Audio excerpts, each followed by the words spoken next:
আমরা গরিব, আমাদের দিয়ে কিছু হবে না, এটাই আমাদেরকে গরিব করে রাখে।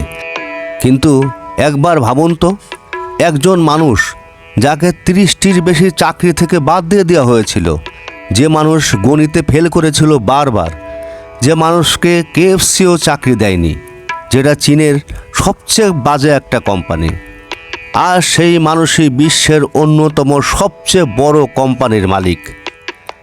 এই ভিডিওতে আমরা জানব কিভাবে চীনের একজন গরিব ছেলে হয়ে উঠলেন বিলিয়ন ডলারের সাম্রাজ্যের মালিক। এই গল্পের নায়ক হলেন জ্যাক মা।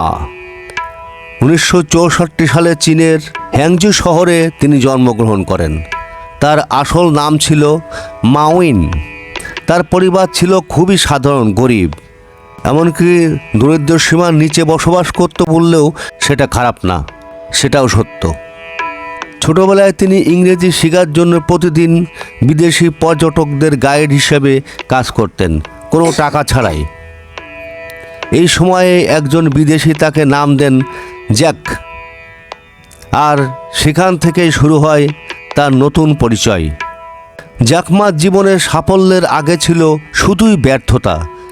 তিনি কলেজে ভর্তি হতে 3বার পরীক্ষা দিয়েছিলেন, 30টির বেশি চাকরিতে আবেদন করে ব্যর্থ হয়েছিলেন, এমনকি KFCতে 24 জনের মধ্যে 23 জনের চাকরি পেলেও তিনি একমাত্র বাদ পড়েন। গণিত দুর্বল হওয়ার কারণে পরীক্ষায় ফেল করেছিলেন একাধিকবার, কিন্তু তিনি হাল ছাড়েন নাই। এই ব্যর্থতাগুলোই তাকে তৈরি করেছিল আরও শক্তিশালী মানুষ হিসেবে গড়ে তোলার। 1995 সালে জ্যাক মা প্রথমবার আমেরিকা যান। সেখানে তিনি এক ইন্টারনেট দেখেন। তিনি সার্চ করলেন চীন, কিন্তু কোনো তথ্যই পেলেন না। তখনই তার মাথায় আসে একটি আইডিয়া, চীনের জন্য ইন্টারনেট প্ল্যাটফর্ম বানাতে হবে। চীনে ফিরে এসে তিনি তৈরি করলেন প্রথম কোম্পানি চায়না প্যাকেজ। যদিও তিনি খুব সফল হননি, তবুও তিনি থামেননি। 1999 সালে নিজের ছোট্ট অ্যাপার্টমেন্টে 17 জন বন্ধুকে নিয়ে শুরু করেন কাজ, আলিবাবা গ্রুপ। শুরুতে কেউ বিশ্বাস করেনি, কিন্তু জ্যাক মা বিশ্বাস করতেন ছোট ব্যবসাগুলোই বড় করতে হবে। ধীরে ধীরে আলিবাবা হয়ে ওঠে বিশ্বের অন্যতম বড় ই-কমার্স প্ল্যাটফর্ম। 2002 সালে কোম্পানি লাভে আসে। 2003 সালে তৈরি হয় ট্যাবো। ইবাইয়ের মতো বড় কোম্পানিকেও হারিয়ে দেয় তারা।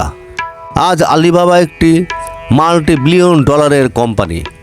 জ্যাক মা এক সময় চীনের সবচেয়ে ধনী ব্যক্তি হয়ে ওঠেন। 2025 সালের হিসাব অনুযায়ী তার সম্পদের পরিমাণ ছিল প্রায় 27 বিলিয়ন ডলার। তবে তার জীবন সবসময় সহজ ছিল না।